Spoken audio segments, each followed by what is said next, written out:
Assalamualaikum warahmatullahi wabarakatuh.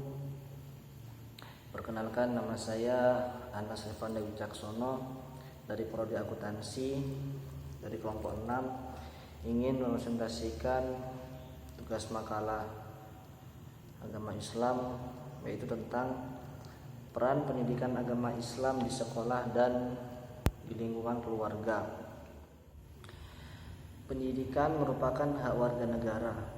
Tidak terkecuali pendidikan di usia dini merupakan hak warga negara dalam mengembangkan potensinya sejak dini. Berdasarkan berbagai penelitian bahwa usia dini merupakan fondasi terbaik dalam mengembangkan kehidupannya di masa depan. Selain itu, pendidikan di usia dini dapat mengoptimalkan kemampuan dasar anak dalam menerima proses pendidikan di usia-usia berikutnya.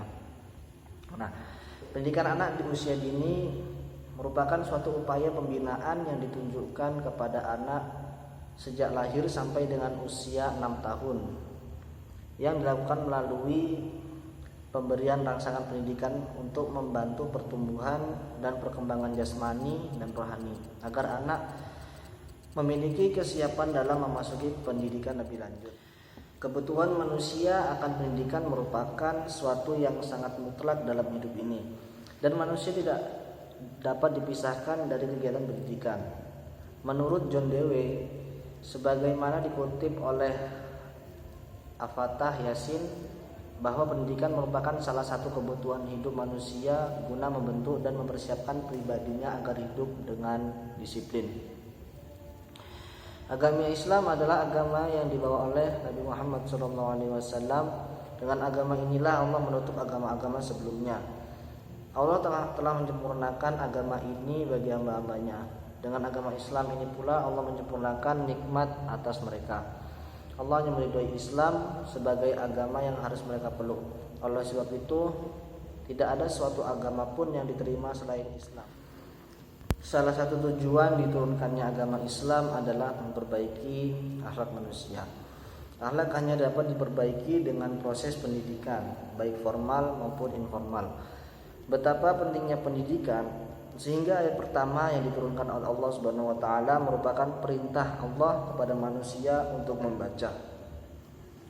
Membaca semua fenomena yang terjadi di alam dunia ini. Konsep membaca hanya dapat dilakukan melalui proses pendidikan. Adapun tujuan pendidikan menurut Islam adalah agar seseorang dapat memahami tentang kekuasaan Allah Subhanahu wa taala yang tersirat dan tersurat dengan segala peraturan-peraturan Allah, serta mampu menempatkan posisinya sebagai hamba Allah Subhanahu wa taala. Dalam makalah ini ada beberapa rumusan masalah, yaitu yang pertama, apa yang dimaksud dengan pendidikan agama Islam? Yang kedua, apa tujuan dan fungsi pendidikan agama Islam? Yang ketiga, peran pendidikan agama Islam bagi anak didik. Dan apa yang dimaksud dengan pendidikan Islam dalam keluarga? Memasuki pembahasan yang pertama, yaitu pengertian pendidikan agama Islam. Pendidikan agama Islam merupakan upaya sadar dan terencana dalam menyiapkan peserta didik untuk mengenal, memahami, menghayati hingga mengimani ajaran agama Islam, dibarengi dengan tuntunan untuk menghormati penganut agama lain dalam hubungannya dengan kerukunan antar umat beragama hingga terwujud kesatuan dan persatuan bangsa. Dalam pengertian pendidikan agama Islam, banyak dari beberapa tokoh mendefinisikan tentang pendidikan agama Islam. Salah satunya saya kutip dari buku Falsafah Pendidikan Islam terjemahan oleh Dr. Andes Hasan Langgulung halaman 399. Berbunyi, menurut Profesor Dr. Umar Muhammad Al-Tomi Al-Saibani, pendidikan agama Islam diartikan sebagai usaha mengubah tingkah laku individu dalam kehidupan pribadinya atau kehidupan kemasyarakatannya dan kehidupan dalam alam sekitarnya melalui proses pendidikan yang dilandasi dengan nilai-nilai Islami. Jelas bahwa pendidikan agama Islam merupakan rangkaian usaha membimbing, mengarahkan potensi hidup manusia yang berupa kemampuan-kemampuan dasar dan kemampuan belajar, sehingga terjadilah perubahan di dalam kehidupan pribadinya sebagai makhluk individual dan sosial, serta dalam hubungannya dengan alam sekitar di mana ia hidup. Proses tersebut senantiasa berada dalam nilai-nilai Islami, yaitu nilai-nilai yang melahirkan norma-norma syariah akhlak al-karimah. Memasuki rumusan yang kedua, yaitu apa tujuan dan fungsi pendidikan agama Islam. Tujuan pendidikan agama Islam merupakan hal yang dominan dalam pendidikan, bahwa pendidikan adalah persoalan tujuan dan fokus. Mendidik anak berarti bertindak dengan tujuan agar mempengaruhi perkembangan anak sebagai seseorang secara utuh. Pendidikan agama Islam di sekolah bertujuan untuk menumbuhkan dan meningkatkan keimanan melalui pemberian dan membuka pengetahuan, penghayatan, pengalaman, serta pengalaman peserta didik tentang agama Islam, sehingga menjadi manusia muslim yang terus berkembang dalam hal keimanan, ketakwaan, berbangsa dan bernegara, serta untuk dapat melanjutkan pada jenjang-jenjang yang lebih tinggi. Secara umum, tujuan pendidikan agama Islam terbagi kepada tujuan umum, tujuan sementara, tujuan akhir, dan tujuan operasional. Tujuan umum adalah tujuan yang akan dicapai dengan semua kegiatan pendidikan, baik dengan pengajaran atau dengan cara lain. Tujuan sementara adalah tujuan yang akan dicapai setelah anak diberi sejumlah pengalaman tertentu yang direncanakan dalam sebuah kurikulum. Tujuan akhir adalah tujuan yang dikehendaki agar peserta didik menjadi manusia-manusia yang sempurna, insan kamil. Sedangkan tujuan operasional adalah tujuan praktis yang akan dicapai dengan sejumlah kegiatan tertentu. Dalam tujuan pendidikan agama Islam, banyak sekali konsep maupun teori tujuan pendidikan Islam yang telah dikemukakan oleh para ahli pendidik, baik pada zaman klasik, pertengahan maupun dewasa ini. Namun dapat difahami bahwa beragamnya konsep dan teori tujuan pendidikan agama Islam tersebut merupakan bukti adanya usaha dari para intelektual muslim dan masyarakat muslim umumnya untuk menciptakan suatu sistem pendidikan yang baik bagi masyarakatnya.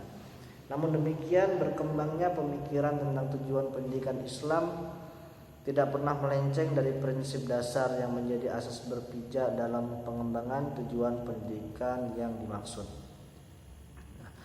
Fungsi pendidikan agama Islam itu sendiri yakni sebagai berikut: meningkatkan keimanan dan ketakwaan peserta didik kepada Allah Subhanahu wa taala yang telah ditanamkan dalam lingkungan keluarga. Pada dasarnya kewajiban menanamkan keimanan dan ketakwaan dilakukan oleh setiap orang tua dalam keluarga. Memasuki rumusan makalah yang ketiga, yaitu pentingnya pendidikan agama Islam bagi peserta didik. Seseorang bayi yang baru lahir adalah makhluk Allah Subhanahu wa taala yang tidak berdaya dan senantiasa memerlukan pertolongan untuk dapat melangsungkan hidupnya di dunia ini. Maha bijaksana Allah Subhanahu wa taala yang telah menganugerahkan rasa kasih sayang kepada semua ibu dan bapak untuk memelihara anaknya dengan baik tanpa mengharapkan imbalan.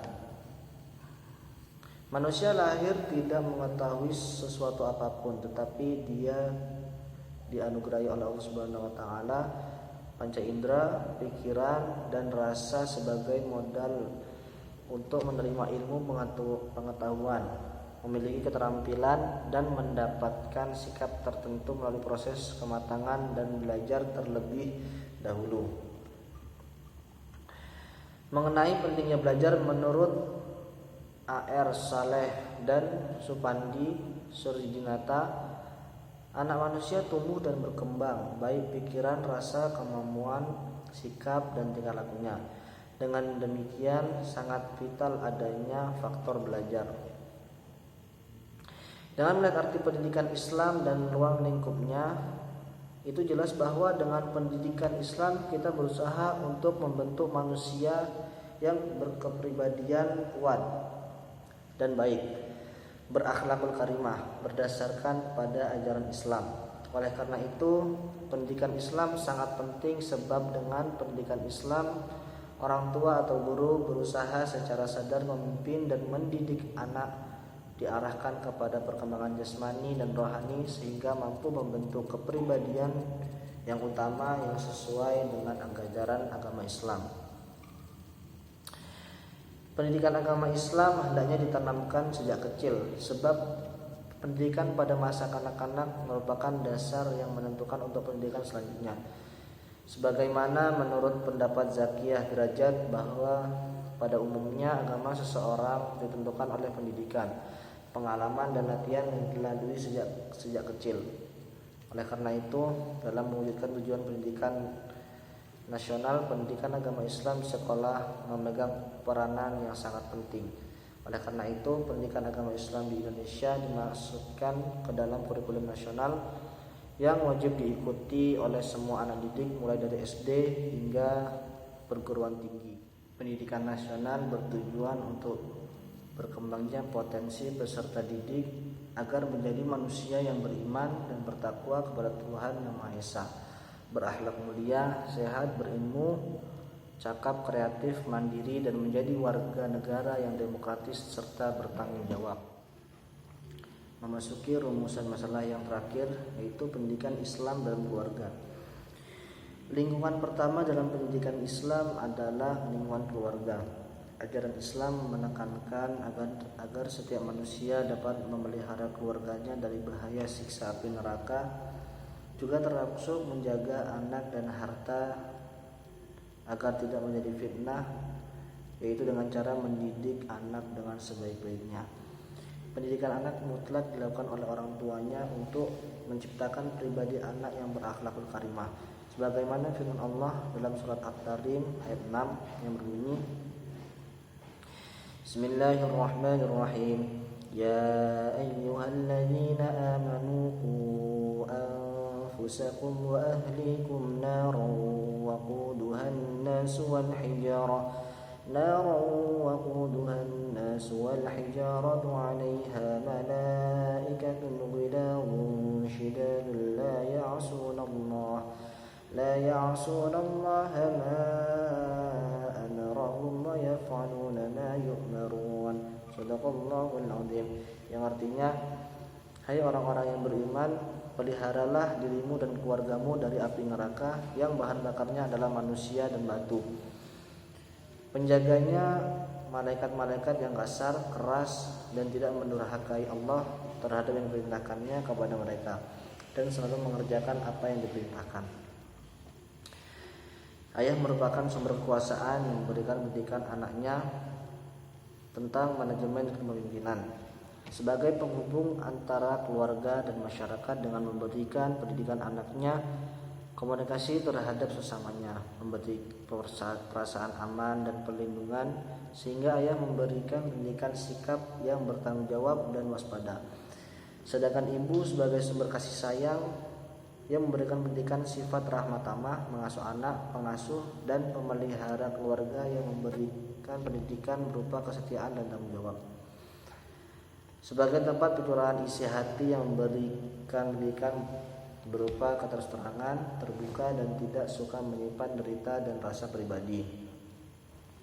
Sebagai pendidik yang pertama dan utama, pendidikan keluarga dapat mencetak anak agar mempunyai kepribadian yang kemudian dapat dikembangkan dalam lembaga-lembaga berikutnya, sehingga wewenang lembaga-lembaga tersebut tidak diperkenankan mengubah apa yang dimilikinya, tetapi cukup dengan mengombinasikan antara pendidikan yang diperoleh dari keluarga dengan pendidikan lembaga tersebut, sehingga masjid, pondok pesantren, dan sekolah merupakan tempat peralihan dari pendidikan keluarga. 3 hal penting yang harus secara serius dan konsisten diajarkan kepada anak, yaitu yang pertama, pendidikan akidah atau keimanan. Untuk menghasilkan anak muda masa depan yang tangguh dalam iman dan takwa dan terhindar dari perbuatan yang menyesatkan seperti penyalahgunaan narkoba, tawuran, dan pergaulan bebas. Yang kedua, pendidikan ibadah. Untuk diajarkan kepada anak untuk membangun generasi muda yang punya komitmen dan terbiasa melakukan seperti puasa, sholat, membaca Al-Quran diperlukan dalam memberikan contoh dan teladan baik bagi anak. Yang ketiga, pendidikan akhlakul karimah untuk melahirkan generasi rabbani atau generasi yang bertakwa dan berakhlak mulia. Nah, sekarang memasuki bab yang terakhir, yaitu kesimpulan. Berdasarkan berbagai hal tersebut di atas, maka dapat disimpulkan ke dalam hal berikut ini. Yang pertama, pendidikan agama Islam sebagai suatu media atau wahana untuk menanamkan nilai-nilai moral dan ajaran keagamaan, alat pembentukan kesadaran bangsa, alat meningkatkan taraf ekonomi, alat mengurangi kemiskinan, alat mengangkat status sosial, alat menguasai teknologi, serta media untuk menguak rahasia alam raya dan manusia. Yang kedua, pendidikan agama Islam bertujuan membentuk pribadi muslim sepenuhnya, mengembangkan seluruh potensi manusia baik jasmaniah maupun rohaniah, menumbuh suburkan hubungan harmonis setiap pribadi dengan Allah, manusia dan alam semesta dengan cara mengembangkan aspek struktural, kultural, dan berupaya meningkatkan sumber daya manusia guna mencapai taraf hidup yang paripurna. Sekian dari saya, semoga bermanfaat. Wassalamualaikum warahmatullahi wabarakatuh.